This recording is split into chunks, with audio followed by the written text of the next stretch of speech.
मसीह में आप सबको सलाम। खुदावंद आपको और आपके ख़ानदान को बरकत, सेहत और तंदुरुस्ती अता करे।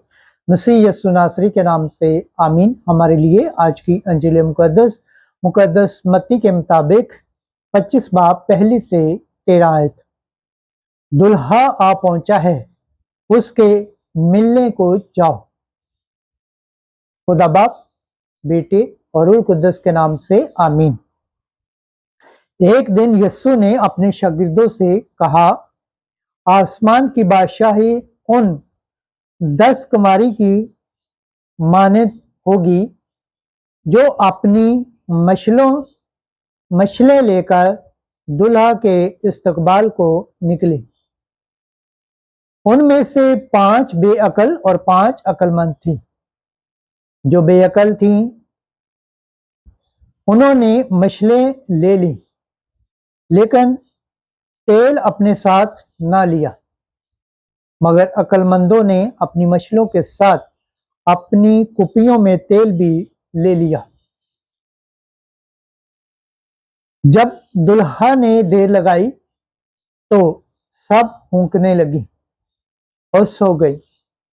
आधी रात को धूम मची कि देखो दुल्हा आता है, उसके इस्तकबाल को निकलो।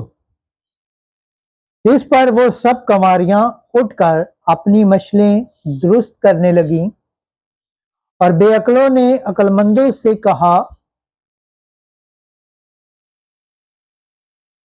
अपने तेल में से हमें भी दो, क्योंकि हमारी मशलें बुझी जाती हैं। अक्लमंदों ने जवाब में कहा, शायद हमारे और तुम्हारे दोनों के लिए काफी ना हो।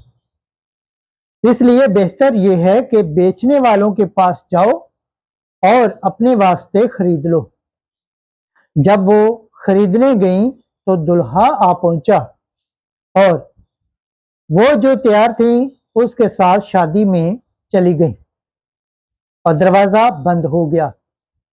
फिर वो दूसरी कुमारियां भी आईं और कहने लगी, ऐ खुदावन, हमारे वास्ते दरवाजा खोल दे।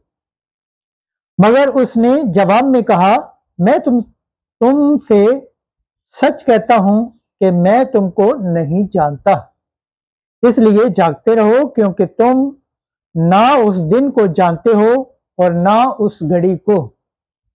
खुदावंद के पाक कलाम पढ़े और सुन जाने पर खुदावंद की बरकत हो। खुदावंद का शुक्र हो। आमीन।